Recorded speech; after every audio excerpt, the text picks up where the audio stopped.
Put one of those hash browns at the end, like hash brown team Cobra Kai or something. And then send it to the internet! It seems that with the re-release of both Season 1 and 2 of Cobra Kai on Netflix, the anticipation for Season 3 has only grown. Unfortunately for us, the third installment is only set to release next year sometime, the specifics of which are still to be announced. Suffice it to say, fans are biding their time awaiting further information, which gave us a bit of an idea. Today, we're going to look back at the best moments from Cobra Kai so far and check some moments you really need to see again. But first, a simple reminder on how to enter our brand new giveaway. We will be giving away either an iPhone X Max, the new iPad mini, or a MacBook Pro. It's all your choice. So be sure to leave a like, comment the keyword, subscribe, and turn on notifications to enter the giveaway. It's really that simple. First, listen to your sensei. Season 1 of Cobra Kai needed to walk a very fine line between nostalgia and presenting a cast of characters that the new generation could relate to. As we know, both Jonny and Daniel's son first made their appearances in the original Karate Kid franchise, which began back in 1984. That's a completely different worldview right there, where it was almost acceptable to say certain things that today's generation would never say. This brings us to our first moment, which takes place early on in Season 1 and really hits the nail on the head when presenting this difference. In the clip, we see Jonny and Miguel talking in the Cobra Kai dojo in a true student sensei fashion. The interaction is a little different though, with Miguel correcting Jonny's outlook by quoting his guidance counselor at school, saying, "My guidance counselor says that certain words perpetuate the sexist worldview that trigger," but before he can finish, Jonny, who appears visibly frustrated, interrupts him by shouting, "Quiet!" The shock that immediately spreads across Miguel's face and massive lump in his throat as he swallows nervously is priceless, with the camera panning back onto Jonny, who says, "From now on, you won't listen to your guidance counselor.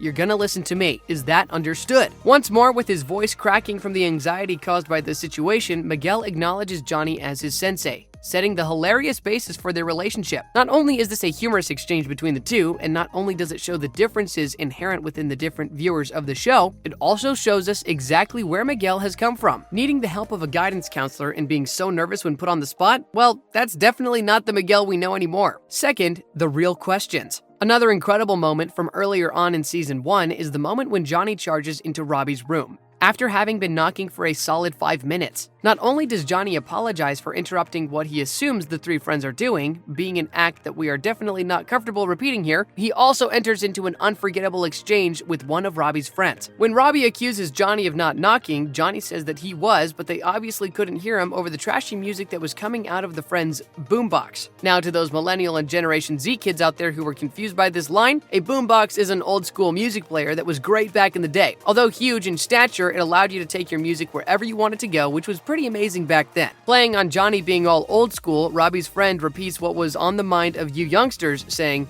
"What in the heck is a boombox?" Not skipping a beat, Jonny retorts by looking at the friend, who is sporting a puberty mustache, and says, "What the heck is that thing on your face?" The friend, who looks solidly hurt, holds his hand up to his face while self-consciously muttering, "It's a mustache." We don't know if it's the way he says boombox or the way he looks so horrified after Jonny calls him out for growing his facial hair in a way that is honestly only acceptable during Movember, but it sure is unforgettable and requires various viewings. Definitely the best moment from a character who is irrelevant to the storyline. "We will never forget you, mustache friend." Then there's the forest fight. One of the best individual fights in the history of the show's 2 seasons, the forest fight just has to make it onto our list. Not only are Zolo Maraduena, who plays Miguel, and Jacob Bertrand, who plays Hawk, really good friends in real life, the fight scene was incredibly difficult to shoot. The actors had to learn a lot of choreography. And to make matters worse, they were having trouble finding their footing on the loose leaves of the forest floor. Although a nightmare to film, it was all completely worth it to make viewers ooh and ah at the athleticism of the two fighters. In a real hero move, Miguel turns against his Cobra Kai teammate by saying that he was crossing a line,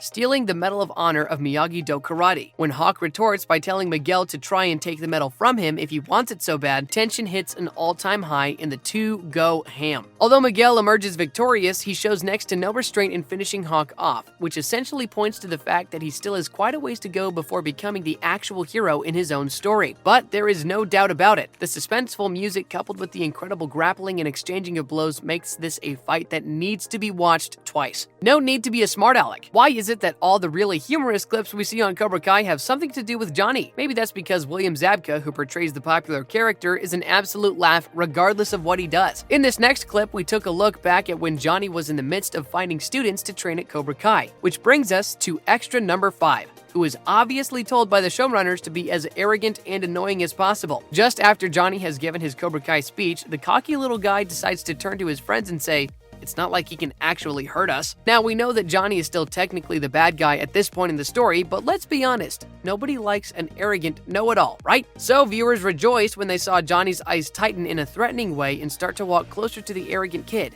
causing a certain amount of fear to show on his face. After asking whether he was done, the kid takes a swing at Jonny, who grabs his arm and flips him over onto his back, causing him to squirm in both pain and in embarrassment. Jonny then turns to the rest of the kids and say, "Let that be a lesson to all of you." Considering that we all know at least one arrogant person like this in our lives, this will forever be a rewatchable clip for those times when you just want to punch that person in the face, but obviously can't because, well, it's wrong.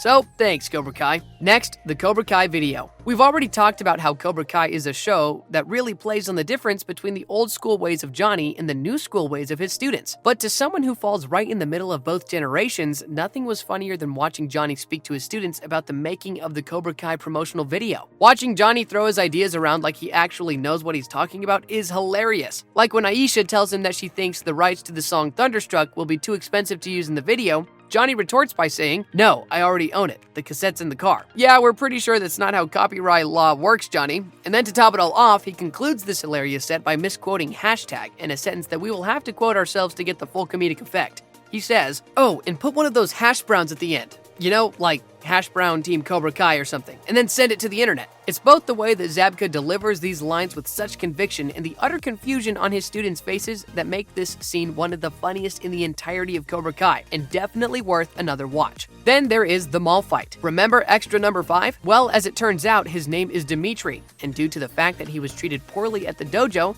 he gives Cobra Kai a negative Yelp review. Oh, the drama. Hawk and some other of the Cobra Kai cronies, however, didn't quite agree with what Dimitri had done, and thus decided to meet up with him at the mall to beat a positive review out of him. How they were actually going to do that, we don't know, but let's not ask too many questions that might demerit this next clip. In a saving swoop of clear heroism, Sam jumps in and defends Dimitri with an incredible flying kick, which causes Robbie, the love interest, to jump into the fight as well. Not only is the fight scene so well choreographed, the showrunners made it even better by cutting between scenes of Sam and Robbie training together and the fight itself. It gets the viewers pumped up for the eventual showdown between the Cobra Kai dojo and miyagi-do karate, and shows a real connection between Sam and Robbie. And that brings us to our last clip, which is honestly not one, but a few that span across the same topic, being Jonny's love life. Watching Jonny navigate through Tinder while giving commentary like "lose the mole and you're in," and "not with a 10-foot pole" is hilarious, as at this stage he really sees himself as God's gift to women. His hilarity is then expanded on when Jonny goes into a number of dates that clearly show he has absolutely no game with the opposite sex.